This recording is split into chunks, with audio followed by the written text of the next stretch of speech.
कि ये कर कर के आखिर कब तक।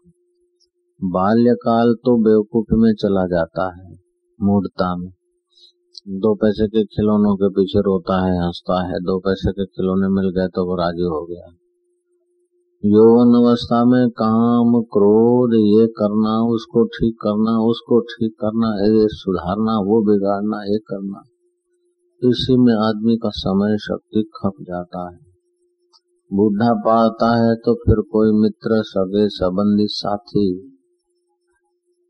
बस पराये हो जाते हैं। शरीर भी पराया हो जाता है। अपन चाहते तंदुरुस्त रहे, लेकिन ये कम वक्त बीमार हो जाता है। बुढ़ापा रोगों का और काल के आने का समय है। बचपन बेवकूफी में बीत जाता है। युवा अवस्था है, चाहे तो योग कर ले, चाहे तो भोग कर ले। भोग से समय शक्ति बर्बाद होगा और योग से समय शक्ति सार्थक हो जाएगा। हम तो चाहते हैं कि भाई धारणा शक्ति बढ़ाकर अपना थोड़ा सा अनुभव कर लो आप लोग। बाद में आपका संसार का व्यवहार भी ठीक मधुर हो जाएगा और आपका मुक्ति का भी अनुभव यही हो जाएगा। विवेकानंद ने कर लिया था, रामकृष्ण ने कर लिया, रमण महर्षि ने वो अनुभव किया, और भी कई महापुरुषों ने वो किया, तो आप भी कर सकते। इसमें 3 बातें चाहिए। एक तो विवेक अपना तीव्र होना चाहिए कि हमें बस भगवत तत्व प्राप्त करना है, एक बार परमात्मा की अनुभूति करनी है, ये बात पक्की कर ले। और हमारा जन्म अनुभूति के लिए हुआ है, परमात्मा प्राप्ति के लिए, ईश्वर की अनुभूति के लिए हमारा जन्म हुआ है। संसार की मजूरी कर कर के, विकारों के खड्डे में गिर गिर के पच मरने के लिए हमारा जन्म नहीं हुआ है। चाहे हम 1000 बार फिसलते हैं, चाहे हम फिसल जाएं, 1000 बार फिसल जाते हैं, निराश न हो। किसी महापुरुष के संपर्क में आकर सूक्ष्म, अति सूक्ष्म साधना का मार्ग जान लेना चाहिए और उस पर थोड़े दिन तत्परता से चलने लग जाओ। जब आप कृपानाथ थोड़े दिन तत्परता से चलने लग जाओगे तो आप अपने गुरु आप बन जाओगे। अभी मेरे गुरुजी थोड़े मेरे को डंडा मार के बोलते कि बैठो, मौन रहो, एकांत रहो। वो रस ऐसा है कि जितना पियो उतना कम, और उस रस से काम, क्रोध, लोभ, आकर्षण, वाहवाही ये सब फीका हो जाता है, तुच्छ हो जाता है। वो जो परमात्मा ध्यान का जो रस है, उस रस के आगे तो इंद्र का रस, राज वैभव भी तुच्छ हो जाता है। ऐसा रस आप पा सकते हैं, केवल थोड़ी तत्परता है कि आप समय कहाँ बर्बाद कर रहे हैं, जुआनी खपा रहे हैं भोग में अथवा फालतू इधर उधर के बहिर्मुख काम में, कि जुआनी का सदुपयोग करना चाहते हैं। अपने से बार बार पूछे, अपना गुरु आप बनो। हम तो बनेंगे गुरु, फिर भी आप जब तक अपने गुरु नहीं बनेंगे तब तक काम नहीं बनेगा।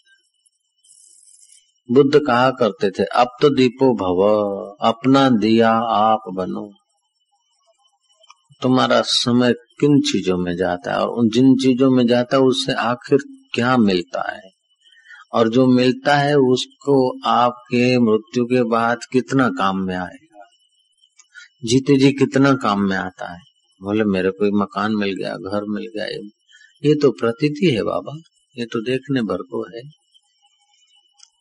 कह रहा है आसमां ये समा भी कुछ नहीं, रो रही है शबनम में ये निजारे कुछ नहीं।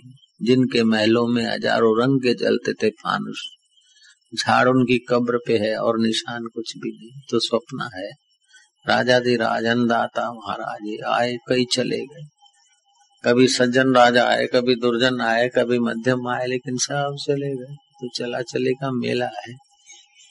ये बहती गंगा है, इसमें जिसने ठीक से किनारे रहकर आचमन ले लिया तो ले लिया, नहीं तो बह गया तो बह गया। ऐसे संसार के किनारे लेके संसार का थोड़ा उपयोग कर लो, बाकी अपनी प्यास बुझा लो। जीव की प्यास क्या है? कि जीव की प्यास है सच्चे सुख की हकीकत में। जैसे हमारे दांत में, मुंह में 32 दांत है, कभी ऐसा नहीं होता कि ये क्या पत्थर लेके घूमना, निकालो फेंको। जरा सा सब्जी का या फल आदि का तिनका चिपक जाता है, अंदर भर जाता है, तो जीभ फरियाद करती है और हम लोग दिया सलाई का टुकड़ा लेके या और कोई साधन लेके उसको निकालते हैं। क्यों?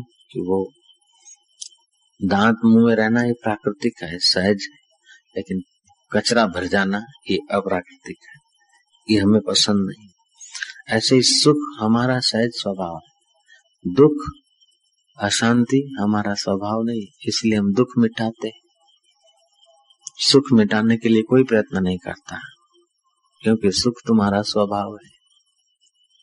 जैसे दिए का स्वभाव है लो ऊपर को जाएगी अपना सूरज के तरफ, पानी किसी भी नदी का हो सागर के तरफ जाएगा। ऐसे मनुष्य किसी भी जाति का हो उस सुख को पाने के लिए दौड़ता है, दुख को मिटाना और सुख को पाना। तो सुख को पाने के लिए दौड़ता है, लेकिन बेचारा बाहर दौड़ता है, इसलिए सारी जिंदगी मेहनत करते करते अंत में उसके हाथ में कुछ नहीं आता। अगर वो अंतर्मुख होने की कला सीख ले, अंतर आराम, अंतर सुख, अंतर ज्योतिरेवच, वो धन्य बन जाता है। सुख स्वरूप आत्म अमर, वो आत्मदेव का सुख स्वरूप का अनुभव कर ले, अमर आत्मदेव का।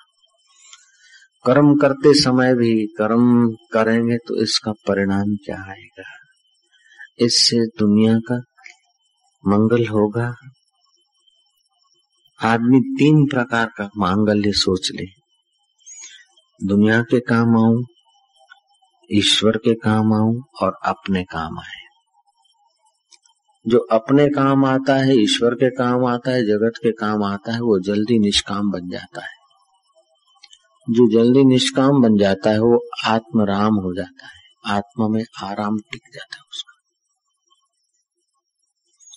जगत के काम आना,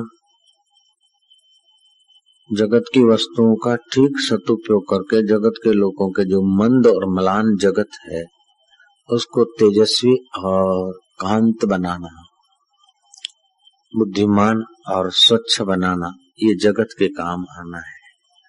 ईश्वर के काम आना, अपने आत्मा को प्रेम से भर के परमात्मा में लगाना, ये ईश्वर के काम आना है। किताबों में, ग्रंथों में, शास्त्रों में कहीं नहीं सुना कि भगवान मोहनथाल के भूखे हैं, भगवान प्रेम के भूखे हैं। तो अपने अंतर्यामी परमेश्वर को प्यार करना है, परमात्मा के काम आना है। अपने काम आना है कि अपने को कभी कोई दिन में इतना कुछ समय एकांत में ले जाकर, अकेले मित्र साथी सगे, अकेले आए पैदा हुए तो अकेले मरेंगे तो अकेले ही साथी बीच के हैं, बीच का समय साथी, लेकिन दिन के प्रारंभ में और दिन के अंत में अकेले बैठे, काम के प्रारंभ में और काम के अंत में अकेले बैठे। 2 घंटे काम किया मित्रों के साथ, 1 मिनट 2 मिनट अकेले आ गए, बहुत उन्नति होगी, तेजी से होगी। अकेले आए, जाएंगे भी अकेले। तो कार्य के पहले, कार्य के बाद, काम करने के पहले निवृत्ति होती है और काम करने के बाद भी निवृत्ति होती है। ये बात तो आप मानेंगे जरूर। कार्य के पहले निवृत्ति होती है, कार्य के बाद भी निवृत्ति होती है। तो कार्य ऐसा किया जाए कि चित्त संकल्प विकल्प से निवृत्त हो, इसलिए प्रवृत्ति की जाती है। प्रवृत्ति के पहले निवृत्ति और प्रवृत्ति के बाद भी निवृत्ति, तो प्रवृत्ति की जाती है कि निवृत्ति तत्व में मन टिक जाए, इसलिए प्रवृत्ति है। तो ऐसा निवृत्ति तत्व का अगर 3 मिनट भी सच्चा पूर्ण सुख मिल जाए, जैसे पारस से लोहा 3 मिनट जुड़ जाए, लोहा लोहा नहीं बचेगा, ऐसे मन, वो मन नहीं रहेगा, वो बुद्धि बुद्धि नहीं रहेगी, बुद्धि बदल जाएगी, दुनिया को देखने की बुद्धि अलग हो जाएगी। अभी हमारी मति है, सुकर्म करते तो सुमति होती है, कुकर्म करते तो कुमति होती है। तो कभी सुमति होती है, कभी कुमति होती है, कभी मध्यमति होती है। इन तीनों के अंदर ही सारे संसार के बहुजन ऐसे ही घूमते रहते। कोई विरले होते हैं कि मति कुमति सुमति से आगे, थोड़ा सा आगे मेधा तक पहुंचते हैं, उनकी बुद्धि मेधावी हो जाती, उससे शास्त्र प्रकट होते हैं। ये जो वेदव्यास जी है या तुलसीदास जी, ये मेधा में पहुंचे तब शास्त्र बनते। इससे भी जब आगे चलते रमण महर्षि जैसे, तो ये पुरुष मेधा में होते तब शास्त्र बनते, और मेधा से जब आगे निकलते हैं तो रितंभरा प्रज्ञा बन जाती है। फिर मेधा में आकर शास्त्र बना, जब चाहे तो रितंभरा में चले गए, जब चाहे तो मति में आ गए। तो पांचवी अवस्था जो बुद्धि के है वो सत्य स्वरूप ईश्वर में टिकती है, तब बनती। कार्य करने के पहले अपने परमेश्वर को, चाहे जैसे भगवान को मानते हो, भगवान तो जानता है मुझे मानते, साकार को मानो, निराकार को मानो, कृष्ण को मानो, राम को मानो, लेकिन जहां से मान्यता उठती वो परमेश्वर तो जानता है कि मुझे चाहते हैं। तो इस प्रकार की अगर तत्परता हो, महाराज सतयुग में जो 12 वर्ष तपस्या करने से जो लाभ होता था, त्रेता में 12 महीने करने से जो लाभ होता है, कलयुग में वो एक दिन में उतना पुण्याय हो जाती है। कलयुग समान न और कोई युग है, उसका सदुपयोग करने की कला आ जाए। वो सत्संग की बात करके रामतीर्थ जो ही कमरे में गए तब टहरी नरेश दौड़ता दौड़ता घोड़े पर से उतरा और सेवक को बोला कि स्वामी जी अभी तो खड़े थे। बोले स्वामी जी खड़े तो थे, बात करके अभी कमरे में गए। बोले जरा जाके निवेदन कर दो कि टेहरी नरेश आया है, राजा आपसे दर्शन करने आया। और रामतीर्थ हाथ पैर धो के आचमन ले चुके थे बैठने का। उस सेवक ने जाके डिस्टर्ब कर दिया, तो टेहरी नरेश आया है। बोले नरेश को कह दो कि राम नरेश से मिलने जा रहे हैं, असली नरेश से मिलने जा रहे हैं, अभी फुर्सत नहीं, दूसरी बार आना। ईश्वर की मुलाकात ध्यान कर, उसका महत्व होना चाहिए। जो मूल्य संसार को देते न, उसका अगर आधा मूल्य भी परमात्मा प्राप्ति को दे तो हम मुक्त हो जाए। रामतीर्थ ने सेवक को डांट के कह दिया कि जाकर टेहरी नरेश को कह दो। उस जमाने तो डिम खूब चलता था ठाकुरों का और नरेशों का। अभी तो स्वातंत्र आए, आदमी लोग समझदार हो गए, पगभर हो गए। पहले तो हो ठाकुर ठाकुर ठाकुर करके लोग सुकड़ जाते थे। अब समझते कि क्या ठाकुर और क्या नरेश, हम ही सुकड़ सुकड़ के उनको महत्व दे दिए। रामतीर्थ ने कह दिया टेहरी नरेश को कह दो कि अभी वो असली राजा से मिलने जा रहे हैं, इसलिए नकली राजा से मिलने की फुर्सत नहीं है।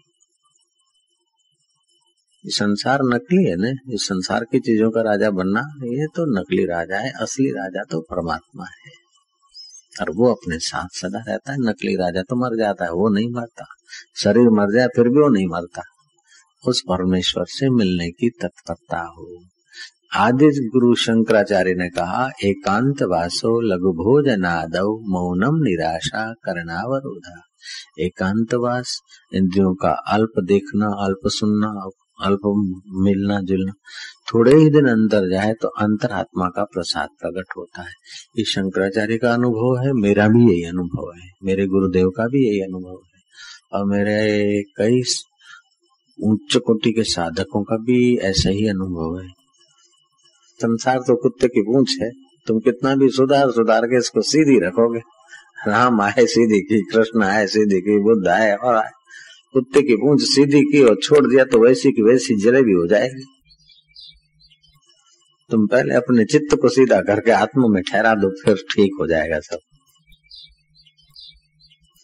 निष्कामता और एकाग्रता में इतनी ताकत है कि बाहर के जगत में तुम चेंजिंग उथल पाथल कर सकते हो। ये कर्म है, निष्काम कर्म की शक्ति है। उपासना की ये शक्ति है कि आप मनचाहा भगवान की उपासना करो और वही भगवान रूप धारण करके प्रकट हो सकते हैं। योग में ये शक्ति है कि वृत्ति का पेट खाली करके आप समाधिस्थ हो सकते हो, रिद्धि सिद्धियां आपके आगे हाजिर हो सकती है। और ज्ञान में ये ताकत है कि अनंत ब्रह्मांड नायक के साथ तुम एक हो सकते हो, हाथ मिला सकते हो। चाहे कर्म के द्वारा करो, चाहे उपासना के द्वारा करो, चाहे योग के द्वारा करो, चाहे भक्ति के द्वारा करो, चाहे ज्ञान के द्वारा करो, लेकिन अपना उद्धार कर लो। समय बहुत थोड़ा है, समय बड़ा तेजी से भागा जा रहा है, एक एक दिन आयुष्य क्षीण हो रहा है। साधु संगति, एकांतवास, नदी, तालाब, पर्वत, पहाड़, प्राकृतिक वातावरण में बैठने का रुचेगा, वहीं जीने का रुचेगा। शरीर का गुजारा करने के लिए थोड़ा कुछ करना पड़ेगा, वो भी ऐसे ही द्वैत जैसा। आत्मा अनात्मा का विचार उठते ही अनात्मा में से मन हट जाएगा, आत्मा में लग जाएगा। आनंद, आनंद भी आएगा, शांति भी, सामर्थ्य भी आने लगेगा। जब तक साक्षात्कार नहीं हो तब तक गुरु की निगरानी में रहना पड़ता है, गुरु के लगाम के नीचे। मनमुख हो गया तो बस उत्सव मना के मिठाई खाओ, नाचो कूदो, फिर पैसा की गुलामी। अरे रिद्धि सिद्धि आके चरणों में बैठ जाता है तो भी नहीं, साक्षात्कार करना है। 5-25 हजार क्या, 5-25 लाख क्या होता है? सोना बनाना, मैं सोना बनाना जानता हूँ, ऐसे ऐसे जोगी हो गए। शेर को वश करते हैं, सांप का सोटा बनाते हैं। चांगदेव महाराज मौत को पीछे भगा देते, 1400 साल तक की उम्र बना देते। फिर भी ज्ञान नहीं हुआ तो ज्ञानेश्वर के चरणों में गए। वैराग्य का प्रारब्ध होता है तब विरोध होता है, ताकि संसारी लोग दूर हो जाए। दूसरा होता है कि संत के हृदय में संकल्प होता है कि अब जहाँ जाओ वहाँ भीड़ भड़ाका, वाह ये भगवान अब ऐसा कुछ हो, कोई मेरे नजीक नहीं आवे। उनका संकल्प फलता है तब उनसे लोग दूर हो जाते हैं। और तीसरा होता है कि कच्चा है, ज्ञान हुआ नहीं है। जिनके पास थोड़ा बहुत होता है, दो वाह करके फिर अपना खाओ पियो मजा करो, मोम थाल खाओ, आज ये खाओ, शरीर भारी हो जाए, ध्यान भजन होवे नहीं, अंदर का रस आवे नहीं, फिर धीरे धीरे पुण्य क्षीण हो जाए। इसका विचार करके अपना उन्नति कर लेना चाहिए जल्दी। ये स्पीड का जमाना है, स्लो जमाना नहीं। कुछ मिल जाए तो तुरंत पुजवाने के लिए नहीं जाना चाहिए, एकदम पक्का कर लेना, फिर तो शिष्य की प्रसिद्धि होती है तो गुरु तो राजी होंगे। अभी हमारे गुरुदेव थोड़े नाराज होते होंगे, अगर हम पहले ही कच्चे कच्चे में निकल जाते तो गुरु भी नाराज हो जाते, फट मुआ बोल देते गुरु जी भी। अगर हम गुरु के चरणों में थे उस समय ही कच्ची अवस्था में निकल के पुजवाने को चले जाते तो गुरु जी को भी दुख होता। बच्चा एग्जाम दिया नहीं, एमए हुआ नहीं और चौथी पढ़ के जाके अंगूठा छाप के वहां नौकरी करने लग गए, उनको पढ़ाने। चौथी वाला चौथी में रहेगा क्या? एमए हो जाए, पहले मास्टर हो जाए पक्का। ऐसे ज्ञान में भी आदमी मास्टर हो जाए फिर गुरु तो राजी होते हैं। अब कच्चा कच्चा चल रहा जाता है तो फिर गुरु बोलते रहे, धीरे धीरे उसका पुण्य भी खत्म हो जाता है और गुरु का मिलना बंद हो जाता है, कुएं में पड़ता है।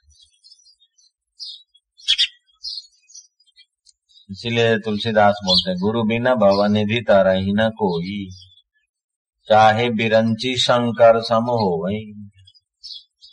ब्रह्मा जी जैसा सृष्टि बनाने की ताकत आ जाए शायद तपस्या, शिव जी जैसा प्रलय का सामर्थ्य आ जाए, फिर भी भवनिधि संसार से के सागर से नहीं तैर सकते। गुरु बिना भवनिधि तरहि न कोई, चाहे बिरंची शंकर सम होवै।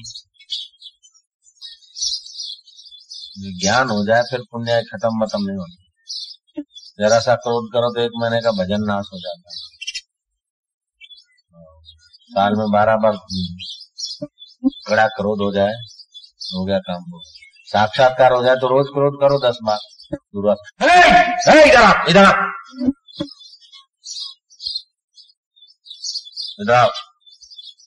वो आ गया ब्राह्मण, हाथ जोड़ा, बोले कहाँ जा रहा था?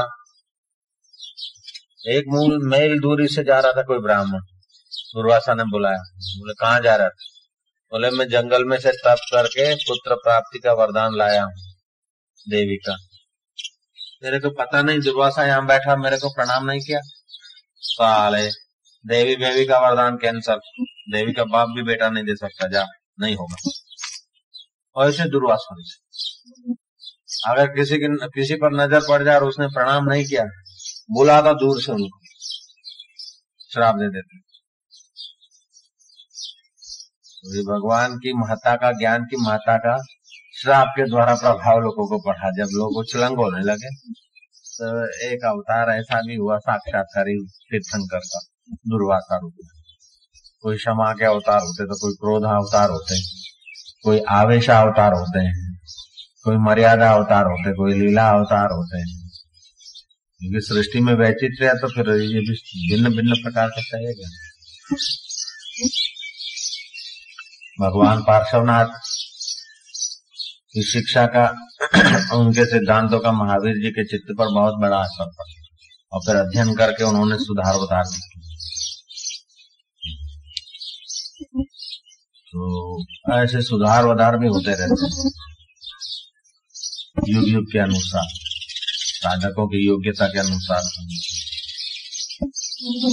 दुर्वासा जैसे क्रोधित, वैसे तो एक महीने में एक बार क्रोध करोगे बिन जरूरी तो पुण्य खत्म, भजन महीने का पूरा। लेकिन दुर्वासा रोज क्रोध करे। अब कोई दिख गया तो रोज में तो कितने दिखते होंगे के, फिर भी उनको कुछ नहीं। ज्ञान हो गया के साक्षात्कार हो गया, आत्मा में टिक गए, आत्मा शाश्वत है। अंतःकरण और मन में टिके रहे तो वो तो चल पाता।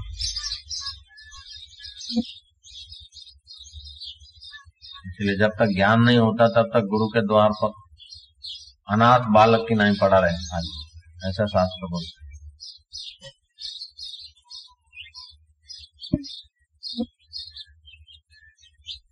प्रवृत्ति के तरफ धर्माचरण करके भी, संसार की प्रवृत्ति करके संसार का भी सुख भोगे, मरने के बाद स्वर्ग में जाए।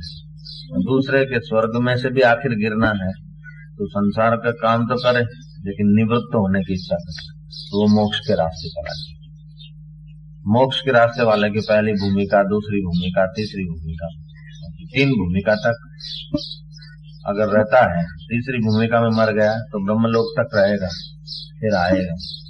चौथी भूमिका आ गई तो ब्रह्म निर्वाण हो जाएगा, फिर गर्भ में नहीं आता। મનમાં જેમ આવે, જેમ દેડકા કૂદકા મારે, એને બધા દેડકાઓની પાછળ પાછળ પડે અને બરાબર વ્યવસ્થિત કરે પછી ભજન થાય, પછી નિર્ભય થવાય નહીં। દેડકા કૂદ જ મુવાનું કૂદવા દો, 500 જોખાશે નહીં, ઉધડા આપી દો, ઉધડા આપી દો, જોખીને ના આપવા દે। જોખીને 500 દેડકા કોઈ જોખીને આપવા જાય ને, નહીં આપી શકે। એવું છે સંસારનું। આ બધા પ્રોબ્લેમ સોલ્વ થઈ જાય, બધું વ્યવસ્થિત થઈ જાય, બધું થાળે પડી જાય, પછી નિરાતે ભજન કરીશું। કદી નથી થયું એવા લોકોનું ભજન। ભજનમાં લાગી જવું પડે। જરા પ્રોબ્લેમ છે, ગરમી છે, અનંગને પ્રોબ્લેમ છે ગરમીનો, અમીને પ્રોબ્લેમ છે, મને પ્રોબ્લેમ છે કે દેડકા કૂદીને જતા રહે છે। जो गया सो गया, जो मान मिला तो मिला, जो गया सो गया। जो भोजन खाने को मिल गया खा लिया, जो वस्त्र पहनने को मिल गया पहन लिया। अपनी आवश्यकताएं 50-50 दागिना भर के आवश्यकता बढ़ाना नहीं है, आवश्यकता घटाओ।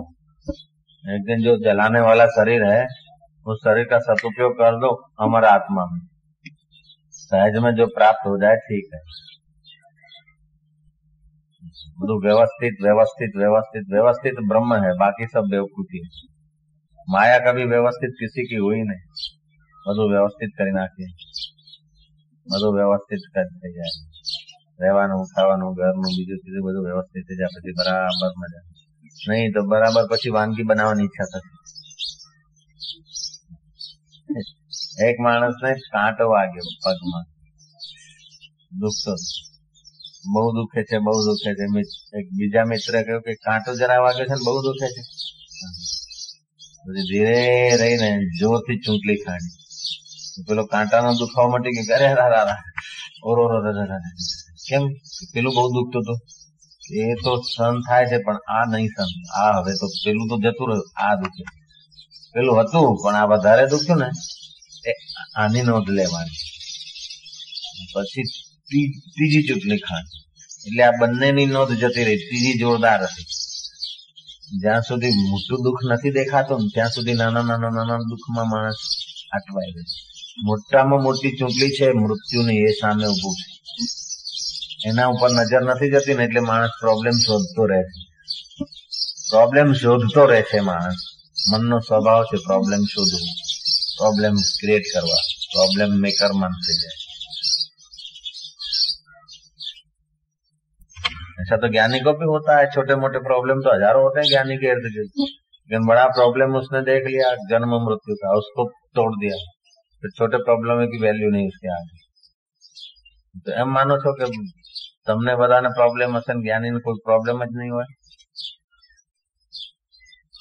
એ પ્રોબ્લેમ ને પ્રોબ્લેમ નથી ગણતા, તેથી નથી પ્રોબ્લેમ. व्यवहार में तो ज्ञानी को भी बस में कार में बैठना तो पेट्रोल भराना पड़ता है. क्या व्यवहार काल में तो तत्व में प्रॉब्लम, व्यवहार में तो उनको भी होता होगा. कभी के छोकरा छोकरी पढ़ते हैं नहीं पढ़ते हैं, खाना बुनना है, करना है, वो करना है, वो करना है, दिन भर का होता है. उनको तो हजारों हजारों लोग जुड़े हुए होते हैं. कितना प्रॉब्लम होता है. कोई रुकता है, कोई चीखता है, कोई बीमार होता है, किसी को कनाडा जाना है, किसी को ये करना है, किसी को पत्नी छुट्टी नहीं देती, किसी को पति छुट्टी नहीं देता, कोई बाधा माना है ये काम हो जाए गुरुजी नहीं तो मेरा जीवन मुश्किल हो जाएगा. किसी की बाधा पूरी करो, किसी की खाधा पूरी करो, किसी का पैसा मैनेजमेंट में वो हो रहा है, किसी का कुछ हो रहा है, किसी का कुछ हो रहा है. प्रॉब्लम की तो दुनिया है और सब आते वहां सोल्यूशन लेने के. तो उनका भी सोल्यूशन और अपना भी व्यवहार में तो सबको होता है कि छोटा मोटा. यानी भी तो रोटी खाते हैं, कपड़ा पहनते हैं, श्वास लेते हैं. उनका भी शरीर तो हमारे जैसे 5 मसाले का ही बना है. उनका भी संबंध तो उनके भी जो सब है उनके तो ज्ञानी नहीं होंगे. तो अज्ञानियों के साथ जीना उनको कितना बड़ा प्रॉब्लम है. हजारों विपरीत दिशा वालों के साथ बैठ के जी लेना ये बड़ा प्रॉब्लम है. डॉक्टर के साथ तो दोस्ती से जी लेगा, लेकिन राष्ट्रपति पटावालाओं के इर्द गिर्द कितना कठिनता से जीता होगा.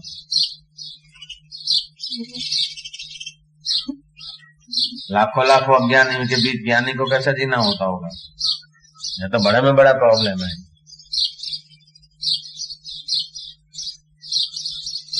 फिर भी उसको नहीं लगता है.